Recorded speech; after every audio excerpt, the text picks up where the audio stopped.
เรื่องเล่าวของท้าวกุศวงศ์ข้าล่าสิงห์บ้านจะรามเก่าเมืองทาแตงแข็งเซกองเสงจบม .7 ค่ำวันที่2มิถุนายน2026ที่ผ่านมาและเรื่องเล่าวจะเป็นแนวไรนั้นไปติดตามกันพี่น้องถึงจะพิการแต่ใจสู่บ่หวั่นไหวต่ออุปสรรคนานาประการพี่น้องขนาดเพิ่นพิการเพิ่นยังสู่ขนาดนี้และเฮาเด้มีภาคส่วนองค์ประกอบทุกอย่างของร่างกายที่ว่าสมบูรณ์เฮาสิบ่สู่บ่เนาะพี่น้องเอ้ยกราบสบายดีพ่อแม่พี่น้องเบิดสุผู้สุคนเนาะพี่น้องพบกับข้าพเจ้าบ่าวบ้านร้อนจากช่อง Island Boy เด้อพี่น้องเด้อมื้อนี้บ่าวท้องร้อนมามื้อนี้บ่าวบ้านร้อนได้มาเว้าเกี่ยวกับท้าวกุศวงศ์ข้าล่าสิงห์บ้านจะหลามเก่าเมืองทาแตงแข็งเซกองซึ่งน้องชายคนนี้เพิ่นเป็นคนพิการเนาะก็คือมีแต่แขนเดียวแขนข้างหนึ่งบ่มีแล้วก็บ่มีขาเนาะพี่น้องเนาะบ่มีขาถือเอิ้นว่าเป็นพิการเนาะทางร่างกายแต่ว่าเป็นมาตั้งแต่เด็กแต่น้อยเนาะเกิดมาแล้วก็เป็นโดดเนาะอันนี้บ่แม่นว่ามาเว้ายันหยอหรือว่ามาเว้าให้น้องอีหยังหรอกพี่น้องแต่ว่าเหตุผลบ่าวบ้านร้อนมาเว้ามื้อนี้เพื่อคอยย้ำสติและก็เพื่อเป็นกำลังใจเนาะเป็นข้อคิดเป็นข้อมูลทางด้านการศึกษาเนาะเกี่ยวแก่กับว่าคนเฮานี่นะพี่น้องถึงแม้นร่างกาย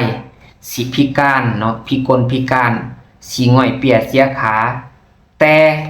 หลายคนเนาะเพิ่นก็ยังพยายามสู่ชีวิตเนาะเพื่อประคับประคองตนเองบ่นอนนิ่งดูลายบ่ท่าว่ามีคนมาช่วยเหลือปกติแล้วเพิ่นก็สู่ชีวิตของเพิ่นมาแต่ไหนจนอายุเพิ่นนี่เป็นบ่าวแล้วเนาะบ่ต่ำกว่า18-19 ปีและก็ได้จบม .7 เนาะถือเอิ้นว่าบ่แตกต่างหยังกับบุคคลที่มีร่างกายสมบูรณ์แบบทุกอย่างเนาะครบอาการ32เนาะเพิ่นถึงแม้นว่าสิเกิดมาอยู่ท่ามกลางครอบครัวที่ทุกข์ยากก็ตามร่างกายสิบ่สมบูรณ์ก็ตามเนาะแต่ก็บ่ยอมแพ้ต่อโชคชะตาบ่ยอมแพ้แก่ชีวิตเนาะของตนเองที่เกิดมาเป็นคนพิการแต่ก็ยังอดสาสู้และก็เรียนจนจบม .7 เนาะแล้วบ่าวบ้านร้อนเชื่อว่าหลายคนที่ร่างกายสมบูรณ์แบบครอบครัวที่อบอุ่นมีเพียบพร้อมทุกอย่างหลายคนบางเทื่อก็บ่จบม .7 ก็มีได้เนาะบ่ได้ร่ำได้เรียนก็มีพ่อแม่ก็บ่ปลูกฝังให้ลูกร่ำลูกเรียนอีกถือเอิ้นว่ามันแตกต่างกันได้เพราะว่าพ่อแม่บางคนหั่นเลยเว้าว่าลูกเอ้ยเนาะสิเรียนไปเพื่อหยังเนาะเจ้าสิเรียนไปเพื่อหยังเจ้านายเจ้าใหญ่นายโตเพิ่นก็เป็นเบิดแล้วนายกก็เป็นแล้วมีคนเป็นอยู่แล้วประธานประเทศก็มีคนเป็นอยู่แล้วเจ้าเมืองเจ้าแขงมีคนเป็นอยู่แล้วเจ้าใหญ่นายโตเพิ่นเป็นเบิดแล้วเนาะเฮาคงสิบ่มีวาสนาบุญวาสนาดอกบ่มีความสามารถได้เป็นดอกอันนี้เฮาเว้าไปก่อนเว้ามโนภาพไปก่อนโดยที่ตนเองยังบ่ทันลงมือเฮ็ดโดยที่ตัวเองบ่ทันลงมือทำเนาะแล้วก็เพิ่นหันมีเส้นมีสายเพิ่นมีคนของเพิ่นอยู่แล้วห้องรับเพิ่นอยู่แล้วเฮาชาวไร่ชาวนาคนทุกข์คนยากคือเฮานี่บ่มีโอกาสได้เป็นเจ้าเป็นนายดอกบ่มีโอกาสได้เฮ็ดเวียกเฮ็ดงานดอกเฮ็ดหลายเฮ็ดการดอกเนาะมีแต่ว่าบ่ต้องเข้าโรงเรียนมีแต่ว่าไปหาเงินหาค่ำเลี้ยงเบิ่งตัวเองเอาตัวเองรอดก็ถือว่าดีแล้วอันนี้เป็นคำเว้าของพ่อของแม่บางคนเนาะบางครอบครัวเฮียนไปกับซ้ำนั่นแหละบ่ได้เป็นเจ้าเป็นนายนำเขาดอกเฮียนไปกับพูนตำแหน่งใหญ่ๆลูกเจ้าล้านนายเขาจองไว้ให้กันเบิดแล้วลูกตาซีหน้าใหญ่ซากลูกเจ้าให้เจ้าหน้าคือเฮาบ่มีโอกาสสิได้เป็นพนักงานนำเขาดอกเขาจองไว้ให้กันเบิดแล้วบ่มีเงินจ้างเขาอย่าหวัง มีผู้ใหญ่หลายคนเด้อไปสั่งสอนเด็กน้อยเว้าแนวนี้ให้เขาเจ้าได้ยินเด็กน้อยเกิดความท้อถอยตั้งแต่ยังบ่ได้ไปโรงเรียนซ้ำน้อยๆ6 7 ปี8 ปีไปเขาได้ยินแนวนี้เบิดแหละเขามาเว้าให้ในครูฟังเนาะผู้นั้นเว้าจังซั่นผู้นี้เว้าจังซี่มันแม่นแท้บ่ในครูว่าซั่นในครูก็ได้แต่บอกเพิ่นว่ามันบ่แม่นเสมอไปดอกลูกเอ้ยถ้าว่าเฮาเรียนเก่งเฮามีคุณสมบัติดีเฮามีความสามารถโอกาสที่เฮาจะได้ก้าวหน้านั้นมีหลายกว่าผู้ที่เขาเจ้าบ่เรียนและเดี๋ยวนี้รัฐบาลเพิ่นแฮงสุขอยู่ให้คนนั่นน่ะกลับมาเรียนหนังสือให้ตั้งใจเรียนแต่ว่าส่วนหลายแม่นอยากปาละและก็ยังถูกส่งเสริมไปว่าไปหาทำงานไทยพุ่นจังได๋เงินมาใส่จ่ายให้ครอบให้ครัวซื้อข้าวซื้อน้ำให้แม่กินตอบบุญแทนคุณครอบครัวยังสิดีกว่าไปเรียนหนังสือนี่ออกโรงเรียนตะพึดตะพือจนสิเป็นโรงเรียนห่างหลายบ่อนแล้วเนาะก็ย้อนมีผู้ใหญ่หลายๆคนคิดแบบนั้นเนาะได้แทนที่สิส่งเสริมกันมาเรียนแม่นแท้เจ้าบ่สามารถก้าวหน้าและบ่มีเวียกเฮ็ดงานทำได้ถ้าเจ้าเรียนพอแต่อิเลเซเพเกนั่งสร้างปัญหาไปวันๆบ่ได้ตั้งใจเรียนแท้ๆเนาะแต่สำหรับผู้ที่ตั้งใจแท้ๆนี่ครูเชื่อว่าชีวิตจะต้องได้ดีแน่นอนถึงเจ้าบ่ได้เฮ็ดเวียกนำภาครัฐบริษัทเอกชนมีอยู่ทั่วเต็มประเทศนี่แหละเงินเดือนสูงกว่ารัฐสวัสดิการดีๆทั้งนั้นเนาะถ้าเจ้าดีพอไหนอันนี้เขาเอิ้นไปเฮ็ดอันนี้ก็ว่าเฮ็ดบ่เป็นเอิ้นไปเฮ็ดอันนั้นก็เฮ็ดบ่เป็นเรียนมาซื่อๆเรียนแล้วปฏิบัติบ่ได้ย้อนว่าตอนที่เรียนจักไปอยู่ทางไหนได้แต่ใบประกาศได้เนาะมันก็เป็นแนวนั้นแหละเนาะฉะนั้นอยากเชิญชวนทุกคนเนาะยามแลงแนวนี้หั่นน่ะคันเป็นไปได้ก็คันมีโรงเรียนใกล้ๆบ้านเอาลูกไปเรียนได้น้อยนึงก็เอามื้อนึงมาได้ตัวนึงก็เอาเด็กน้อยหั่นน่ะเนาะและอย่าปล่อยให้เด็กน้อยขาดโรงเรียนหรือว่าปาละโดนเกินไปบ่ซั่นมันจะเกิดนิสัยและขี้คร้านอยากปาละและอยากเศร้าเลยเนาะตกหมู่แห่งเป็นแห่งตกหมู่กาเป็นกาเลยเนาะในครูเชื่อว่ามีพ่อแม่หลายๆคนยังดีใจและภูมิใจที่เห็นลูกเรียนได้และต้องการอยากส่งเสริมให้ลูกเรียนอยู่มันก็บ่ได้เป็นอยากให้ลูกปาละเมื่อทุกคนเนาะอย่าให้เขาเจ้าใหญ่โตมาแบบบ่มีการศึกษามันใช้ชีวิตลำบากอยากเฮ็ดหยังก็บ่มีทางเลือกเนาะสุขศึกษาบ่ฮู้เวลาไปใช้ชีวิตสร้างครอบครัวไปก็จะบ่ฮู้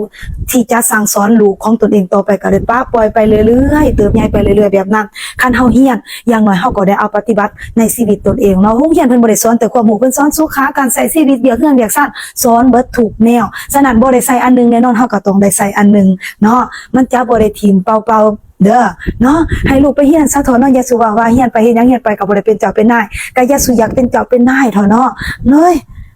เป็นอีหยังก็ได้ที่มันเลี้ยงชีวิตตัวเองได้เรียนจบแล้วมาขายมาเป็นนักธุรกิจก็บ่มีผู้ใดว่าอีหยังให้เฮาดอกเนาะได้ นี่แหละผู้ใหญ่สอนลูกสอนเต่าสอนลูกสอนหลานมาแบบนี้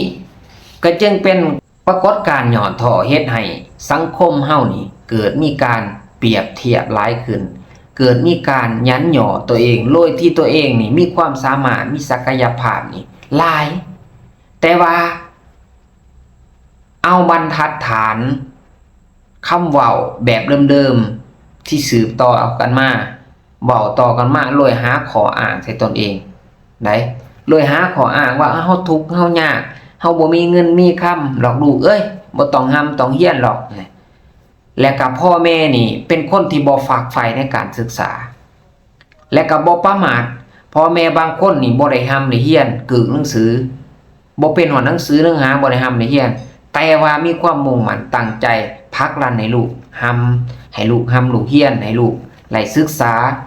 และรับการศึกษาที่ดีจังซี่ก็มีรวยเพิ่นคิดว่าเฮานี่ย้อนความทุกข์ความยากความลำบากเอาน้องเอานุ่งลูกเต้าอ้ายน้องหลายคนเนาะพ่อแม่ก็ทุกข์ยากเลยบ่มีโอกาสได้ได้เรียนที่นี่เฮามีลูกมีเต้าแล้วเนาะมีครอบมีครัวที่สมบูรณ์แล้วถึงแม้นว่าเฮาสิเกิดหนังสือถึงแม้นเฮาสิบ่ได้หนังสือหนังหาบ่ได้ได้เรียนก็อย่าแต่ต่อไปเอาเถอะต่อไปนี่ก็สิให้ลูกให้เต้านี่ได้ได้เรียนได้รับการศึกษาที่สูงกว่าตนเองมีแนวคิดแบบนี้ก็ถือว่าดีเนาะบางคนเพียบพร้อมทุกอย่างครอบครัวสมบูรณ์แบบก็โดยการที่ว่าเขาขายบ่เฮ็ดแนวอื่นก็บ่ว่าเขาเนาะที่ว่าเขาสมบูรณ์แบบแล้วแต่ว่าเขาตั้งใจว่าเขาบ่อยากให้ลูกลูกเรียนพออ่านออกเขียนได้เขาก็ให้ลูกออกแล้วก็ค้าขายนำพ่อนำแม่ก็บ่ว่ากันเนาะและอีกจำนวนนึงเนาะบ่พักลั่นหยังเลยแม้แต่ป .1 ก็บ่ได้ให้เรียนเลยนะถือว่าแม้แต่สิบ่จบป .5 ซ้ำจักแม่นอ่านออกเขียนได้หรือบ่ก็บ่ฮู้บางเทื่อก็ปาละหน้าที่การการเรียนเลยสังคมมันก็เน่าเปะแบบคล้ายๆว่าบ่บ่เรียนมันก็บ่ได้รับรู้สังคมแบบอยู่ในกลุ่มส่วนร่วมหลายคนนะและก็เป็นโลกส่วนตัวอยู่คนเดียวแหละว่าง่ายซะและบางเทื่อก็ไปติดกลุ่มที่บ่เรียนนำกันพ ราะว่าคนเฮียนคนบ่เฮียนมันก็สิไปหาคนที่บ่เฮียนคือกันคนเฮียนมันก็สิคบคนเฮียนเนี่ยเพราะมันก็สิมีหมู่เฉพาะผู้ที่ที่เฮียนนํกันคือเอิ้นว่าสังคมมันก็กลุ่มก้อนพรรคพวกมันก็หมู่ข่อยหมู่เจ้าข่อยมีหมู่ในการศึกษาหามเรียนข่อยศึกษาหามเรียนข่อยเข้าโรงเรียนข่อยก็สิมีหมู่ในลักษณะแบบเข้าโรงเรียน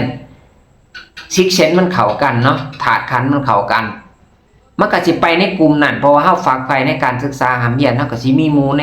ในเรื่องการการเรียนเนาะแต่ถ้าว่าเฮาบ่ได้ในเรียนเฮาก็อาจสิไปติดหมู่ที่บ่ปาระการเรียนเที่ยวเตเด่นบ่จักหน้าจักหลังบ่เป็นหนังสืออันเนี้ยก็อาจสิเป็นจังซั่นก็ไปนํกันสู่บ้านกันซ่าอาจสิเฮ็ดแนวสิ่งที่บ่ดีอื่นๆเนาะแล้วก็ใส่แรงงานอย่างเดียวโดยที่ว่าหัวคิดสติปัญญานี่ก็บ่ค่อยไหลเพราะว่าบ่เรียนก็บ่ค่อยเป็นหนังสือแล้วก็บ่ค่อยไหลหนังสือก็ไปตามมันเนี่ยไปตามอัตภาพไปตามวิถีชีวิตของไผลาวเนาะพี่น้องเนาะวิถีชีวิตของไผลาวแต่ก็บ่ประมาทพี่น้องมีอยู่คนบ้านเบาบ้านร้อนเนาะเพิ่นบ่ได้ได้เรียนหยังไหนพี่น้องแต่ว่าคิดไล่สื่อขายรายรองเป็นพ่อค้าเช้าขายเก่งจนร่ำจนรวยบ่เกี่ยวกับการศึกษาอยู่ในระบบโรงเรียนแต่ว่าเจ้าเชื่อบ่ว่าถึงแม้นสิบ่ได้ได้เรียนบ่ได้รับการศึกษาในโรงเรียนแต่เพิ่นก็ศึกษาด้วยตนเองของเพิ่นพ่อแม่สั่งสอนให้เพิ่นฝากไฟหาความรู้นอกโรงเรียนนอกสถานที่ก็ไล่คือกันพี่น้องก็ไล่กันก็เอิ้นการศึกษาคือกันศึกษาเพราะว่าเฮาสิศึกษาในระบบโรงเรียนตามที่ว่ารัฐบาลเพิ่นได้จัดระบบไว้ให้แล้วเนาะเอิ้นว่าสามัญศึกษาเนาะแต่ว่าเพิ่นก็ศึกษาหาเราเรียนหาความรู้ด้วยตนเองก็มีคือกันพี่น้องแต่ว่าส่วนน้อยแหละที่จะไปไล่ดีย้อนว่าเรียนโดยตนเองนะแบบบ่ผ่านเข้ากระบวนการศึกษาเลยแต่เริ่มต้นนะเพราะว่าคนเฮายกตัวอย่างบ้านนอกเนาะบ้านนอกขอขมีเฮานี่ชนบทเฮานี่บ่ทันว่าในเมืองเลยพี่น้องบอกว่าบ้านนอกเฮานี่ใหญ่ขึ้นมาแล้วนี่ก็ต้องไปเข้าโรงเรียนมันอยู่ในวัยเรียนนี่ซั่นแม้ห่างไกล2ดีอาจสิใหญ่แหละจังได๋มาเรียนก็มีใหญ่แหละจังได๋มาเรียนก็มีบางคนก็เรียนมาแต่ตั้งแต่น้อยเนาะถือว่าเฮาอยู่ในวัยเรียนนี่คันเฮาบ่เรียนเฮาสิเฮ็ดอีหยังคันว่าเฮ็ดเวียกหนักซอยพ่อซอยแม่เฮาก็เฮ็ดบ่ทันได้ตักน้ำนึ่งข้าวเป่าไฟเนาะเฮ็ดเวียกเฮือนเวียกการซ่านนี่ก็ซอยพ่อซอยแม่ก็ไหลอยู่ซ้ำนึงเนาะแต่ว่าหน้าที่หลักๆของเฮาแล้วนี่ตั้งแต่เล็กแต่น้อยตั้งแต่เกิดแบเบาะออกมาจากท้องแม่หรือว่าย่างเป็นหรือรู้จักข่อยหอยความแหละปี1ปีปลาย2ปีก็แม่นเข้าโรงเรียนแล้วเริ่มเข้าโรงเรียนเลยเขาเรียนก็ยังบ่จบก็จบป .5 เนาะยังบ่ไปสูงก็ถือว่าอ่านออกเขียนได้ก็ว่าดีแล้วนะแต่จิตใจก็อยากให้จบมัธยมต้นมัธยมปลายแหละเก่งกว่านั้นก็แม่นจบฮอดมหาวิทยาลัยก็ยิ่งเป็นการดีเนาะถือว่าเรียนเนี่ยมันมีประโยชน์ได้พี่น้องบางคนว่าเรียนไปก็เสียเวลาบ่ได้เฮ็ดเวียกเฮ็ดการเน้นสู่เอาเวลานั้นไปหาเงินหาค่ำแม่นอยู่พี่น้องแม่นอยู่แต่ว่าวัยที่เฮาจะไปหาเงินหาค่ำมันก็ยังเป็นแสเป็นสาวเนาะพี่น้องเนาะเป็นแสเป็นสาวถือว่าพ้นวุฒิภาวะเป็นผู้ใหญ่แล้วก็ถือว่าไปหาเงินหาค่ำเนาะการเรียนนี่อย่างน้อยก็อ่านออกเขียนได้ต่ำสุดแม่นอ่านออกเขียนได้จบป .5 หรือบ่ซั่นก็จบม .7 ม.ปลายนะพี่น้องจบม .6 ม .7 เนาะตามประเทศลาวเฮาเนาะตามสังคมลาวเฮาแม่นว่ามัธยมตอนปลายจบม6ม .7 ก็ถือว่าจบขั้นมัธยมตอนปลายถือว่าระดับสามัญถือว่าจบนะกลายเป็นว่ามันก็มีทางเลือกได้พี่น้องมีทางเลือกเฮาก็ถือว่าเอาบทเรียนที่เฮาได้เรียนมาตั้งแต่ประถมนี่อนุบาลประถมจนฮอดมัธยมตอนปลายนี่ไปนำใส่พี่น้องอ่านออกเขียนได้ฮู้จักมีไหวพริบปฏิภาณในการเอาตลอดในชีวิตประจำวันสิเฮ็ดหยังมาหยังเฮาก็ถือเอิ้นว่าอยู่ในระดับที่ว่าดีแล้วนะดีหลายเติบเนาะพี่น้องกงกันข้ามกับผู้ที่ว่าบ่ได้ได้เรียนหยังเลยนี่ก็มักจะถูกเอาเปรียบและก็บ่จักไต่ใส่เหนือเนาะ เฮ็ดหยังก็บ่มั่นใจตนเองสิไปใต้มาเหนือสิเฮ็ดหยังก็ต้องอาศัยเพิงอิงผู้ที่ไล่หำไล่เฮียนเนาะพี่น้องเนาะอาศัยเพิงอิงเขาคันแม่นว่าตัวอย่างว่าคันเมื่อไทยก็เมื่อนำเขาเมื่อนำพี่นำน้องไปทำงานหมู่พาไปเฮ็ดงานอยู่ไสก็ไปหมู่ว่าไปเฮ็ดเวียกเก็บกาแฟก็ไปนำหมู่ไปเฮ็ดเวียกก่อสร้างก็ไปนำหมู่เขาเบิกจ่ายเงินมาส่ำใดก็จักเขาโกงจักเขากี่ตัวจักเขาเอารัดเอาเปรียบตัวเองจังไดก็บ่จักถือว่าเอาแห้งสู่อย่างเดียวสมองสติปัญญาก็ถือว่าบ่ได้นะบ่ได้นะบ่ถือว่าปึกเข้าใจทุกอย่างแต่ว่าเฮาคิดใดคิดหยังบ่เป็นเฮาเฮ็ดหยังบ่เป็นเฮาสิใส่สติปัญญาใส่สมองหลายก็บ่ได้เฮาบ่ได้หำได้เฮียนแต่ถ้าเขาได้หำได้เฮียนเขาก็ฮู้จักนะพี่น้องถ้าหำถ้าเฮียนแล้วนะก็ยังเฮียนบ่ได้อยู่ก็เอิ้นว่าปึกเนาะหรือเข้าใจยากแต่ว่าขณะเฮาบุกบืนในการเรียนก็มีโอกาสที่จะเข้าใจอยู่แปลแล้วบุคคลบางคนนี่บ่ได้เรียนเลยนี่โอ้แฮงบ่เป็นได้พี่น้องแฮงบ่เป็นขย้อนว่าเนาะพี่น้องเนาะผู้ที่บ่เรียนขนาดผู้ที่ว่าเรียนนี่เนาะก็ยังเข้าใจยากขย้อนผู้ที่บ่ได้เรียนเนาะเพราะฉะนั้นการศึกษาเป็นสิ่งที่สำคัญเฮาเรียนเพื่อหาทางเลือกของชีวิตเพราะว่าเฮานี่อยู่ในวัยเรียนเนาะย่างตะเปาะแต่แปะรู้จักความอีพออีแม่เว้าเป็นจังซี่นะก็ต้องเรียนเอาไปฝากแล้วพ่อแม่ก็เรียนแต่อนุบาลอ่านออกเขียนได้กอไก่ขอไข่ขอควายอ่านฟ้องสระยังอ่านออกเขียนเป็นคิดใจเพิ่นก็อยากให้ให้เรียนถือว่าอายุเฮาก็16 17 18ก็จบม.7 ถือว่าเฮาก็เอาความรู้ที่ไร่นั่นไปประกอบอาชีพชีวิตอยู่ในบ้านในเมืองก็เป็นการนำบ้านนั่นแหละว่าซะเขาสิเอาบ่จบป.4 ป.5 เขาสิเอาบ่ผู้ที่บ่ได้เป็นหนังสือหนังหาภาครัฐการนำภาครัฐบาลบ้านเมืองเพิ่นก็อยากไล่นะอยากไล่คนที่มีความรู้อย่างน้อยก็จบป.5 แหละขั้นต่ำสุดมัธยมต้นมัธยมปลายม.6 ม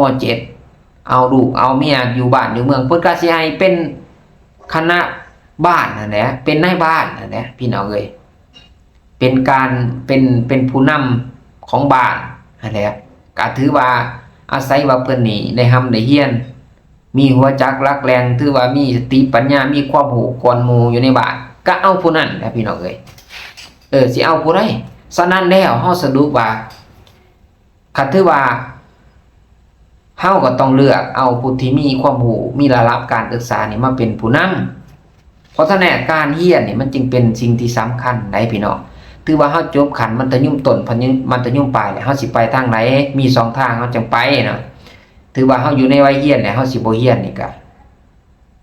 มันจักสิเฮ็ดอีหยังนะเพราะว่าเฮาหน้าที่ของเฮามันต้องได้เรียนแหละตามระดับมันตามระบบมันเป็นแนวนั้นหรือว่าสิบ่แม่นระบบก็แล้วแต่มันมีโรงเรียนให้เรียนเฮาก็ต้องได้ได้เรียนไปตามหน้าที่นะเพื่อให้เฮานี่อ่านออกเขียนได้นะเพื่อให้เฮานี่เอาตัวรอดมีไหวพริบในการเอาตัวรอดในชีวิตประจำวันนะพี่น้องนะพี่น้องจึงว่าสำคัญได้บางคนว่าพ่อแม่บางคนว่าบ่ต้องห้ามต้องเรียนดอกคือเว้าหั่นแหละว่ามีเบิดแล้วอันเจ้านายเพิ่นในยุคเจ้าเมืองเขาแข็งถามว่าเพิ่นสิตายบ่เป็นบ่เพิ่นก็มียามมันตายคือกันครับเพิ่นก็สืบทอดผู้ใหม่ขึ้นอีก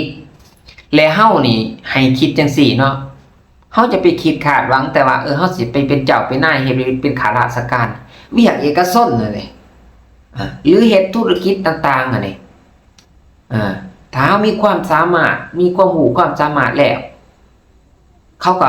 บ่อึดหรอกเขาสิต้องการเฮาเองหรอกหรือเฮาก็ต้องวิ่งเต้นไปหาเวียกบ่แม่นว่าเรียนจบมาแล้วให้พี่ให้น้องติดต่อว่าอยากเฮ็ดเวียกมันนั่นบ่นี่เอาไปเอามาก็คนกินคนได้บ่นี่กินซึ่งกันและกันตัวกันเองสิไล่รัฐกรสิได้เงินสิได้มีตัวเลขรัฐกรสิบรรจุให้จังซั่นน่ะจิเพิ่นอยากไล่30ล้าน4 50ล้านก็แล้วแต่มันสิมีบ่ลักษณะแบบนี้อาจสิมีเนาะพี่น้อง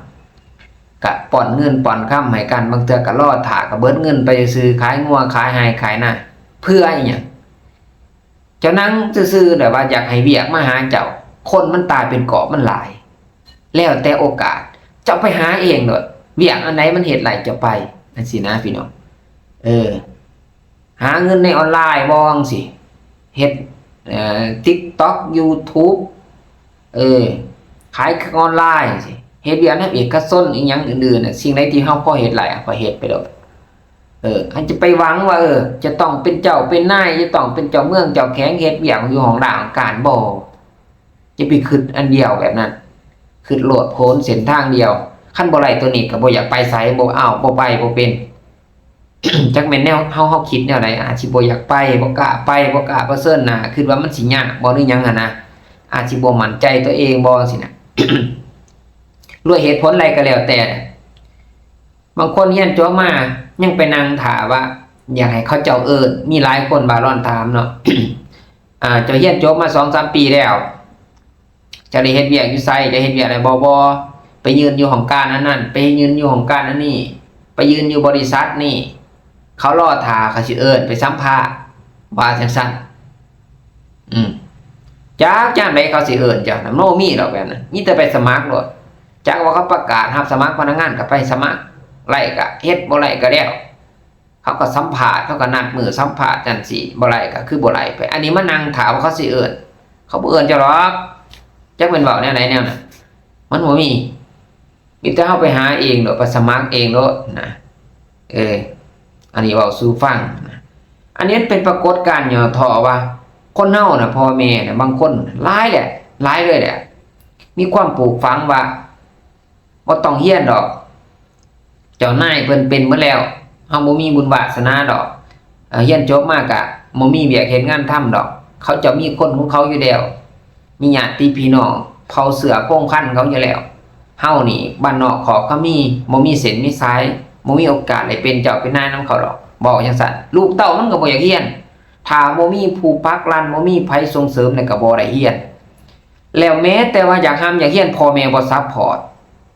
บ่ให้เรียนก็บ่ได้เรียนได้พี่น้องบางครั้งก็เป็นน้ำผู้เกี่ยวเองแน่เป็นน้ำลูกน้ำเต้าที่บ่อยากเรียนเองบางคนก็พ่อแม่ลูกเต้าอยากเรียนแต่พ่อแม่บ่ซัพพอร์ตจังซี่และบางคนครอบครัวทุกข์ยากลูกอยากเรียนก็ย้อนว่าทุกข์ยากบ่มีเงินส่งเสริมอันนี้เขาถูกอีหลีเขาบ่มีหาเช้ากินค่ำบ่มีอีหลีบ่ร้อนเห็นมาแล้วบ่มีอีหลีเขาอยากเรียนแทบตายเลยแต่ว่าโอกาสเขาบ่มีคนที่สมบูรณ์แบบทุกอย่างอยู่ห่างกายสมบูรณ์แต่ว่าทุกอย่างครอบครัวอนาถาแห้งแต่ว่าอยากเรียนพ่อแม่ก็บ่มีทาแห้งในการที่จะส่งเสริมให้ลูกได้ได้เรียนทุนการศึกษาว่าผู้ใดเรียนเก่งเรียนหยังสิรัฐบาลส่งเสริมสิตะกี้มันก็บ่มีทุนการศึกษาจากประเทศนั้นประเทศนี้เว้าเรื่องตะกี้เพิ่นก็บ่มีโอกาสได้ได้เรียนได้เป็นจังซั่นบัดนี้ แล้วก็กรณีที่2ก็บุคคลที่พิการแขนพิการขาบางคนก็มีแต่แขนเดียวบางคนขาก็บ่มีซับบางคนก็เอวคดเอวโกงง่อยเปียเสียขาในว่าซั่นแต่ว่าเขามีความตั้งใจสูงบุคคลเหล่านี้นี่อยากอยากเรียนดีๆพี่น้องได้อยากอยากเรียนดีๆหรอบางคนก็ได้รับโอกาสมีคนช่วยเหลือบางคนก็เรียนเก่งได้รับทุนการศึกษานะเขาเป็นพิการนะพี่น้องเขายังสู้เขายังอยากอยากเรียนนะมันนี่เว้าให้พวกน้องๆที่ว่าสมบูรณ์แบบทุกอย่างนะและก็เว้าถึงผู้ปกครองคือกันที่ว่าลูกสมบูรณ์แบบครอบครัวสมบูรณ์แบบนะอบอุ่นครอบครัวอยู่เย็นเป็นสุขหังมีบ่ถึงขั้นทุกข์จนยังบ่พักลั่นให้ลูกดอกเรียนเลยพี่น้องเอ้ยแบบว่าบ่เห็นความสำคัญของการศึกษานะสมมติว่าเจ้าลูกเจ้าบ่เป็นหนังสือนี่จะสิไปเฮ็ดอีหยังให้ลูกจะไปเฮ็ดหยังสืบทอดมรดกบ่เงินเจ้าหาไว้หลายแล้วให้ลูกให้เต้าใส่แล้วก็เบิดไปบ่มีหัวคิดปัญญาบริหารจัดการก็เบิดไปเงินมีหลายปานใดก็เบิดเงินมันของนอกกายทุกสิ่งทรัพย์สมบัติคันบ่ฮู้จักรักษาแล้วมันก็เบิดไปมูลมั่งสังกะญะให้หน้าตากะก็สิขายถิ่มขายทุมกินเด็ดฟุ่มเฟือยเล่นการพนันไปเบิดบ่มีประโยชน์หยังบ่ฮู้จักอีหยังน่ะเพราะฉะนั้นแล้วเฮามาเบิ่งเลยเฮามาตั้งคำถามแล้วก็เฮามาเบิ่งนำกันว่าคณะคนพิการนี่เขาเจ้ายังอยากศึกษาอยากเล่าเรียน เขายังสู่ชีวิต แม้แต่ว่าองค์ประกอบของเขานี่บ่สมบูรณ์องค์ประกอบที่1แม่นครอบครัวทุกอย่างองค์ประกอบที่2แม่นร่างกายเขาเจ้าบ่สมบูรณ์เขาเป็นคนพิการเมื่อยเปียกเสียขาเขาก็ยังสู่ชีวิตอยากได้รับโอกาสเหล่านั้นนี่ตัวอย่างคือประเด็นที่เบาบั่นร้อนเว้ามื้อนี้ก็คือท้าวกุศวงศ์ค่าล่าสิงห์บ้านจะหลามเก่าเนาะเมืองท่าแตงแข้งเสกอกนี่เนาะที่เพิ่นเป็นคนพิการเนาะขอเอิ้นน้องขอเอิ้นว่าน้องกุศวงศ์เนาะที่ว่าเพิ่นได้จบการศึกษาระดับม .7 ไปหมาดๆนี่เนาะเพิ่นอยากเรียนเกี่ยวกับการซ่อมแปลงโทรศัพท์ซ่อมแปลงคอมอีหยังต่างๆเอิ้นว่าเป็นสร้างเป็นซ่อมแปลงเรียนซ่อมแปลงเกี่ยวกับซ่อมแปลงนะว่าซะเพิ่นอยากเรียนเพื่อมันเป็นอาชีพของเพิ่นยังสู้ได้เพิ่นยังสู้ชีวิตอยากหาอาชีพเลี้ยงตัวเองเลี้ยงครอบครัวหั่นนะแล้วตรงกันข้ามกับคนที่ว่าสมบูรณ์แบบทุกอย่างไปขอทานไปหาขอผู้นั้นผู้นี้บ่ยอมที่จะสู้หั่นนะอันนี้ลองคิดเบิ่งนำกันพี่น้องสิอ้างว่าเฮาทุกข์เฮายากเฮาบ่มีที่ดินทำนาบ่มีที่ดินทำมาหากินหรือบ่รวยเหตุผลอะไรก็แล้วแต่ถ้าร่างกายสมบูรณ์บ่ยอมแพ้ก็ไปขอเฮ็ดเวียกเฮ็ดงานนำเขาสอบเวียกเฮ็ดงานทำถือเอิ้นว่าสู้ชีวิตอันนี้นี่ขนาดเขาเจ้าพิการนี่นะเขาเจ้ายังสู้เฮาเด้คนที่ว่าสมบูรณ์แบบทุกอย่างควรที่จะสู้คือกันกับคนพิการได้พี่น้องบอกง่ายๆว่าอยากอายคนพิการเนี่ยเนาะคนพิการเขาเจ้ายังสู้ได้ก็น่าเห็นใจเขาเจ้าได้อันนี้แหละบุญวาสนาโชคชะตาของเฮามันบ่คือกันเกิดมาแต่ว่าบนพื้นฐานความบ่ยอมแพ้บนพื้นฐานความเท่าเทียมกันบนพื้นฐานการสู้นี่แหละบ่ยอมแพ้นี่แหละครับชีวิตถึงแม้นร่างกายเขาเจ้าบ่สมบูรณ์เขายังสู้และก็เฮ็ดได้ดีด้วยซ้ำนะบางเทื่อก็เฮียนเก่งกว่าคนที่ว่าสมบูรณ์แบบอีกซ้ำนะแล้วตัดคำว่าพิการออกไปเลยตัดคำว่าพิการออกไปเลยถือว่าพิการนี่บ่มีผลที่จะเฮ็ดให้เขาเจ้านี่ท้อถอยใจถือว่าเขาเฮ็ดได้ดีเท่ากับคนที่สมบูรณ์แบบแล้วเผลอๆบางทีบางอย่างเก่งกว่าคนที่ว่าสมบูรณ์แบบทุกอย่างซะเนาะขนาดเขาเจ้าพิการก็คือน้องกุศวงศ์เนี่ยยกตัวอย่างมาให้เบิ่งเพิ่นสู้ชีวิตได้ตั้งแต่เด็กแต่น้อยเกิดมาเป็นจังซั่นโลดเพิ่นสู้เฮ็ดเฮ็ดสวนเฮ็ดไร่เท่าที่เฮ็ดได้ตูดก้นไปบ่มีขามีแขนย่างเพิ่นก็ยังสู้มีแขนเดียวเพิ่นสู้ชีวิตห้ำเฮียนจนจบม.6 ม.7 ได้พี่น้องบ่ธรรมดานี่คือสาวเจนนี่เนาะสาวเจนนี่นี่เพิ่นเป็นเอิ้นว่าเป็นฟลูเอนเซอร์เป็นเจ้าของแบรนด์สินค้าลังเนาะแล้วก็เป็นคนจบคนงามเพิ่นก็เห็นโอกาสนี่เพิ่นเห็นน้องเพิ่นก็เห็นอีตนสงสารแล้วก็อยากซัพพอร์ตเนาะว่าไงอยากซัพพอร์ตเพิ่นอยากซัพพอร์ตน้องชายกุศวงศ์นี่เนาะเพิ่นก็ได้สนับสนุนเนาะเป็นทุนการศึกษาให้เรียนต่อเพื่อสร้างฝันให้น้องเนาะเป็นจำนวนเงิน13ล้านกีบอยู่ในนี้จะเป็นน้องเจนนี่เนาะเป็นสาวเจนนี่เนาะเพิ่นช่วย10ล้านแล้วก็เอื้อยจันเจ้าของคลินิกท็อปวัน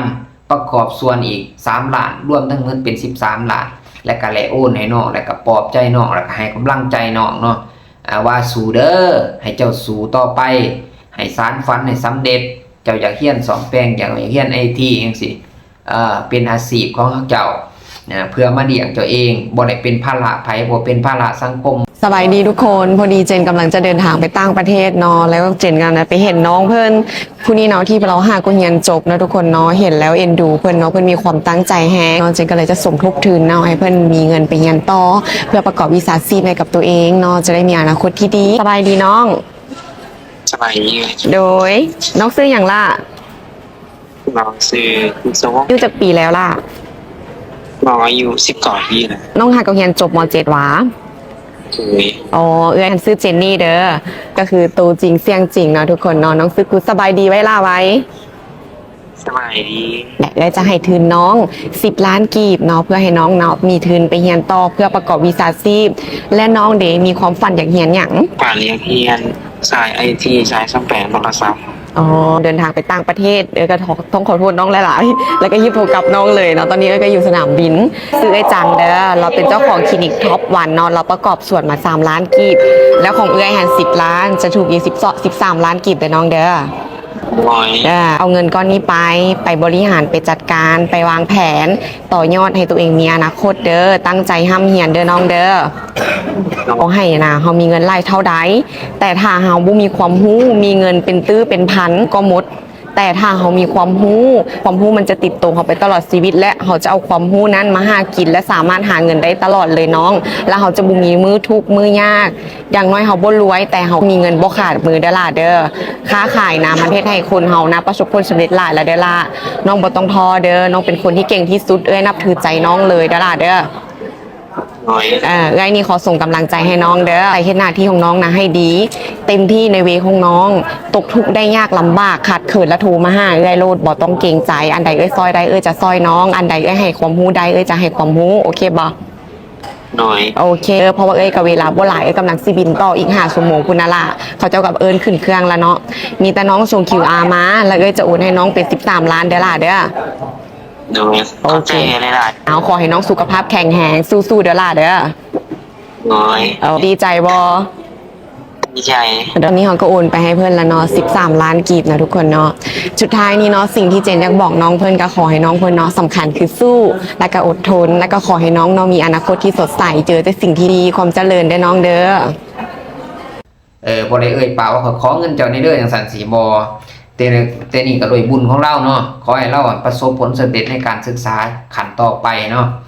เบาต้องร้อนเบามื้อนี้เพื่อให้ทุกคนนี่ได้เห็นบทบาทท่าแท้ว่าคนพิการที่เขาเจ้าบ่สมบูรณ์แบบทุกอย่างแต่เขาก็ยังสู้เขาก็ยังอยากเรียนและเฮาเด้คนที่ว่าสมบูรณ์แบบร่างกายทุกอย่างนี่สมบูรณ์บ่ง่อยเปียกเสียขาครอบครัวก็อบอุ่นฐานะครอบครัวก็ดีเป็นหยังเฮาจึงบ่เรียนนั่นนะพี่น้องอย่างบ่เรียนสูงก็จบมป .5 จบมัธยมต้นมัธยมปลายจบม .7 นี่ก็ถือว่าอ่านออกเขียนได้ถือว่าก็ว่าดีแล้วนะพี่น้องอันนี้แหละคือยกตัวอย่างขึ้นมาเห็นเนาะพี่น้องเนาะโดยแล้วนี่ก็คือน้องเจนนี่เนาะหรือว่าสาวเจนนี่ที่ว่าเพิ่นได้ให้การช่วยเหลือน้องชาย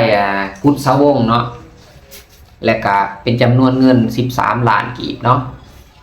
และก็เพื่อสานฝันให้น้องได้ได้เรียนต่อแล้วภาษาจ้านอกเหนือจากนี้ก็ยังมีหลายคนที่ว่าให้การช่วยเหลือให้กำลังอกกำลังใจน้องเนาะให้สู่ชีวิตว่าซั่นซะก็ยังมีหลาย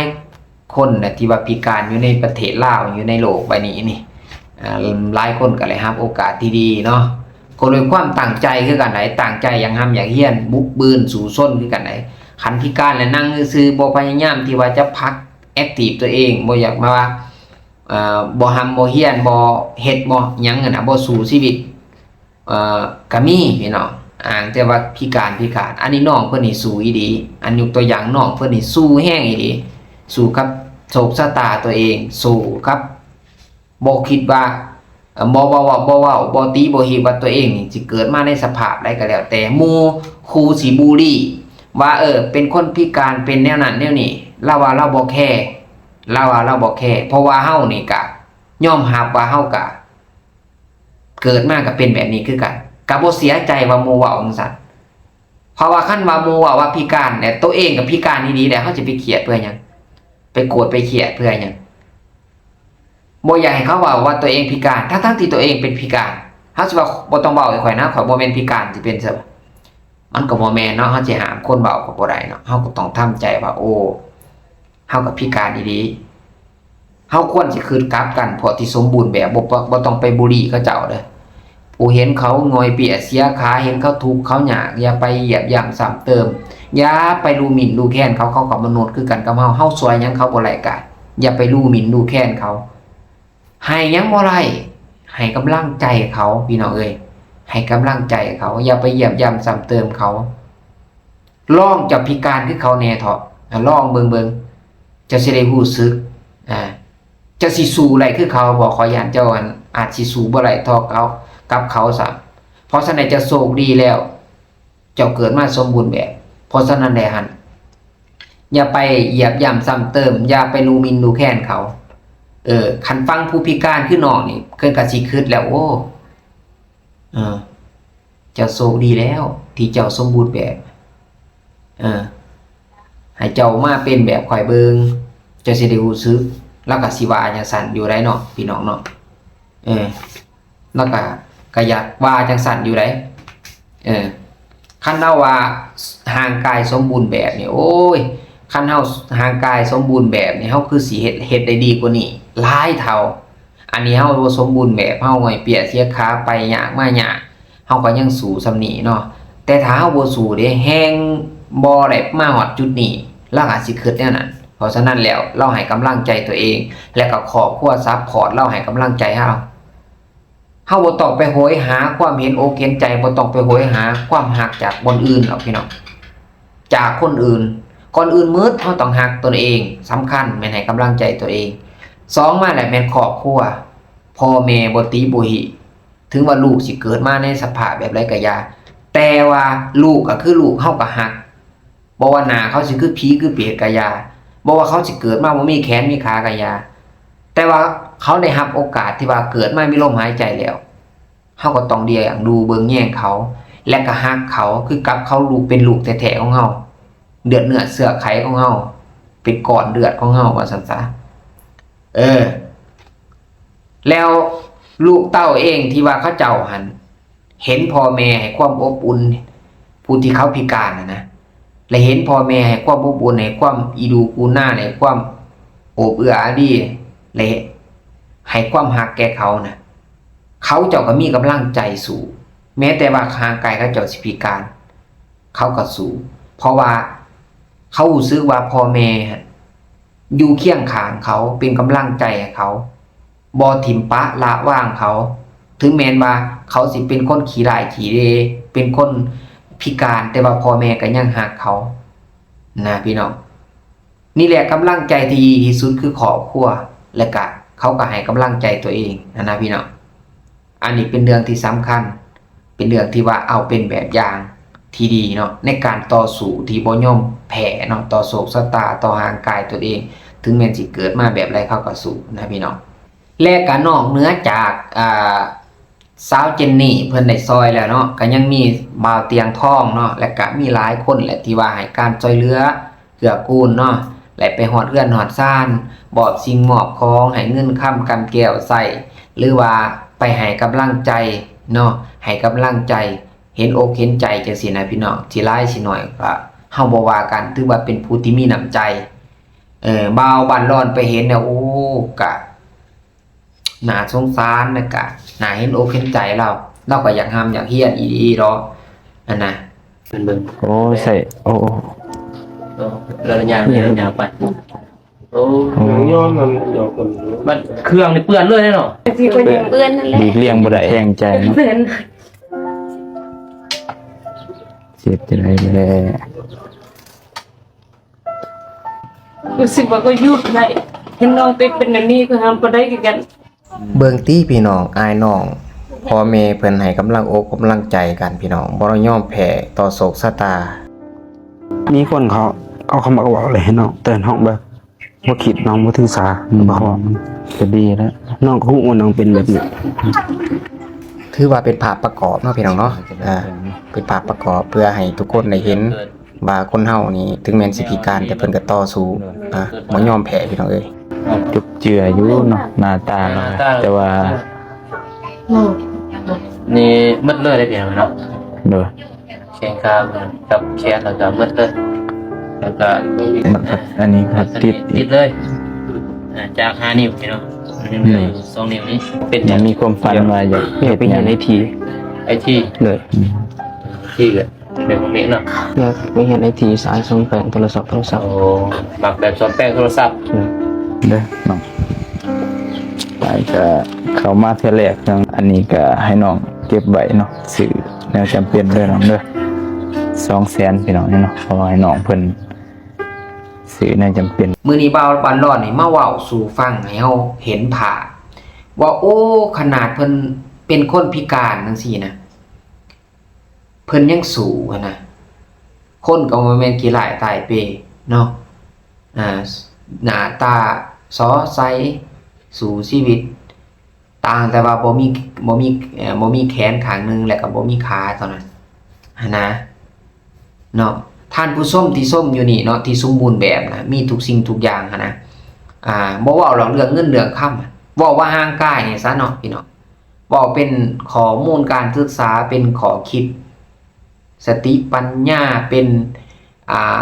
เตือนว่าเป็นข้อคิดนะให้เฮาได้ย้ำจะเตือนสติเฮาว่าเฮานี่สมบูรณ์แบบทุกอย่างหันนะและเขาหันนะบ่มีทั้งกำลังทรัพย์และร่างกายก็เจ้าก็บ่สมบูรณ์นะแต่ว่าน้องก็ยังสู้หันนะสู้บ่ยอมแพ้บ่ยอมท้อถอยหันนะ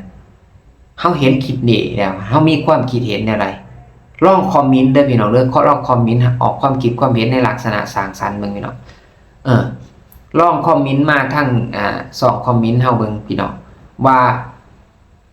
ทุกคนมีความคิดเห็นแนวใดเนาะเกี่ยวกับเรื่องนี้นะเพราะฉะนั้นผู้ใดมีลูกมีเต้าแนะนำให้ห้ามให้เฮียนดีที่สุดเนาะก็เพื่อห่างไกลจากเสพติดเนาะยาเสพติดห่างไกลจากสิ่งที่ว่าเบื่อเมาสิ่งที่บ่ดีนะคันก็เจ้าได้รับการศึกษาอยู่ในสังคมการการเฮียนอยู่ในวัยการเฮียนการก็แนะนำเขาเจ้าเฮียนดีที่สุดนอกเหนือจากนั้นเขาเฮียนจบแล้วเขาสิไปเฮ็ดเวียกอยู่ไสชีวิตเขาบาดกล่าวต่อไปเขาสิเป็นแนวไหนอันนั้นจังว่ากันเนาะพี่น้องเนาะก็เป็นเรื่องของเขาก็สิมีทางออกของเขาเองเนาะแต่ว่าเฮาเป็นพ่อเป็นแม่นี่ควรที่จะซัพพอร์ตเขาควรสิให้กำลังใจและก็ส่งเสริมในการศึกษาในเรื่องการศึกษานี่ให้ดีที่สุดผู้ใดที่ว่าเป็นผู้ปกครองนะพ่อแม่ผู้ปกครองเล็กน้อยหรือว่าลูกเต้าเราหลานนะทุกคนนั่นแหละว่าซะควรที่จะให้แนวคิดที่ดีต่อลูกก็คือส่งเสริมเขาเจ้าเจ้าเฮียนเพราะว่าเขาอยู่ในวัยเฮียนถ้าบ่ให้เขาเฮียนเขาสิซับเพเกนั่งเป็นคนบ่ดีติดสังคมที่ว่าเนาเปะนั่นแหละพี่น้องเอ้ยถือว่าสูบหวานกันซ่าเฮ็ดในสิ่งบ่ดีนั่นแหละแต่ว่าการศึกษานี่เข้าโรงเรียนนี่ก็บ่ได้หมายความว่าคนเฮาสิดีเพราะการศึกษาเสมอไปก็ยังมีคนชั่วคือกันก็เป็นย้อนบุญย้อนคุณงามความดีเป็นย้อนบุญวาสนาเฮาแหละว่าซั่นถ้าว่าในลูก5คนมันชั่วคนนึงก็ให้เฮาคิดว่ามันเป็นบุญวาสนาของเฮาเป็นเฮาก็อยากสอนให้ดีเฮาก็ยิ่งว่ามีความปรารถนาให้ดีหั่นแหละให้อยากให้เขาดีนะแต่ว่าเขาบ่ดีเขาจะสิเฮ็ดจังไดมันเป็นนำตัวเขาเองเนาะก็บ่ว่ากันบางคนมีลูกคนเดียวซ้ำก็ซัวซ้ำก็มีนะอันนี้บารอนบอกเกินไว้ก่อนว่าบางคนว่าขนาดหากว่าการศึกษามันดีเป็นหยังลูกเขาจึงซัวบางครั้งก็การศึกษามันดีอยู่แล้วแต่ว่ามันบ่ดีย้อนบุคคลผู้เกี่ยวเองอันนี้ก็ถือว่ามันก็ปฏิเสธบ่ได้เนาะคนมันก็มีคนดีคนบ่ดีให้ได้เนาะขนาดอาจารย์สอนเนาะเพิ่นว่าสอนดีพอแห้งแล้วก็ยังมีคนตั้งใจใจเฮียนแล้วก็ยังมีคนบ่ตั้งใจเฮียนบ่สนใจเฮียนก็มันยังมีเนาะแต่ที่สำคัญที่สุดก็คือผู้ปกครองพ่อแม่นี่เนาะส่งเสริมแนะนำพร่ำสอนให้ลูกนี่ได้ในเฮียนนะครับการศึกษาที่ดีอย่างบ่เลยนะครับการศึกษาสูงก็จบมัธยมต้นมัธยมปลายนี่ก็ถือว่าดีแล้วต่อจากนี้ก็ให้เขาเจ้าไปหาอยู่หากินทำงานเฮ็ดเวียกถือว่ามีไว้พิปฏิภาณเอาตัวรอดของเขาเองในอนาคตเฮาก็ส่งเสริมเขาอย่างบ่ส่งเสริมเขาบ่สุดกกสุดปลายฮอดมหาวิทยาลัยก็ซ้ำว่าครึ่งทางนี่ก็ถือว่าดีแล้วอ่านออกเขียนได้รู้จักไต่ใส่เนื้อ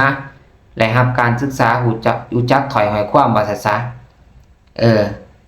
ระดับซ้ำว่าจบมัธยมตอนปลายนี่ก็ถือว่าสุดๆแล้วพี่น้องเอ้ยต่อจากหันเขาสิเฮียนต่อเขาบ่เฮียนต่อก็สุดแต่เนาะสุดแต่เขาแต่ว่าพ่อแม่นี่เป็นผู้ที่ซัพพอร์ตในทุกเรื่องและก็ให้เป็นที่ปรึกษาที่ดีให้เขาเนาะให้เขารู้สึกว่าเขาอยู่ในความดูแลของเฮาและก็ได้รับความอบอุ่นความรักจากเฮา